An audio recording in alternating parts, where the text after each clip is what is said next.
আমরা অবশ্যই অপকর্মের বিচার চাই। আমাদের কথা স্পষ্ট, সবগুলা খুনের বিচার হতে হবে। বিশেষ করে 24-এর গণহত্যার বিচার অবশ্যই হতে হবে। আগে বিচার, তারপরে অন্য কাজ। জামায়াতে ইসলামের আমির ডাক্তার শফিকুর রহমান বলেছেন, গণহত্যার বিচার অবশ্যই আগে করতে হবে, তারপর অন্য কাজ। তা না হলে শহীদদের রক্তের সঙ্গে বেইমানি করা হবে। যারা বুক চিতিয়ে দেশবাসীকে আজকে কথা বলার, সম্মানের সাথে মর্যাদার সাথে চলাফেরা করার পরিবেশ এনে দিয়েছে, আমরা তাদের সাথে বেইমানি করতে পারবো না।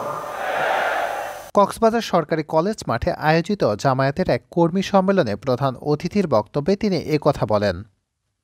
রাজনীতির সঙ্গে চাঁদাবাজি, দুর্বৃত্তের কোনো সম্পর্ক নেই এবং এ ধরনের অপকর্ম থেকে বিরত থাকার আহ্বান জানিয়ে জামায়াতে আমির বলেন, চাঁদাবাজি কারা করছে তা বন্ধ করতে হবে।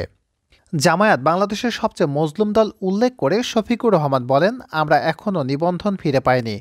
জামায়াত একমাত্র দল যাদের নিবন্ধন কেড়ে নিয়েছে আওয়ামী লীগ। দলকে নিষিদ্ধ করা হয়েছে কারণ এই দল আল্লাহর আইন চায়। স্বাধীনতার 54 বছরে কোনো অপকর্ম জামায়াতে ইসলামীকে স্পর্শ করেনি। কিন্তু অতীতে যে দলই ক্ষমতায় এসেছে তারা দুর্নীতি, লুটপাট করেছে। জামায়াতের কারো বিরুদ্ধে সেই অভিযোগ নেই। এ সময় জামায়াতে আমির বলেন, যুদ্ধ এখনও শেষ হয়নি। কারো উস্কানিতে আমরা কারো ক্ষতি করতে দেব না। পলাতক সাবেক পুলিশ কর্মকর্তা বেনজির এখন দেশের বাইরে থেকে ষড়যন্ত্র করছেন। নানা ষড়যন্ত্র অব্যাহত রয়েছে। দেশবাসী সহ দলীয় নেতাকর্মীদের এ বিষয়ে সতর্ক ও সচেতন থাকার আহ্বান জানান জামায়াতে আমির। Mohammad Imran Ali, the holy media.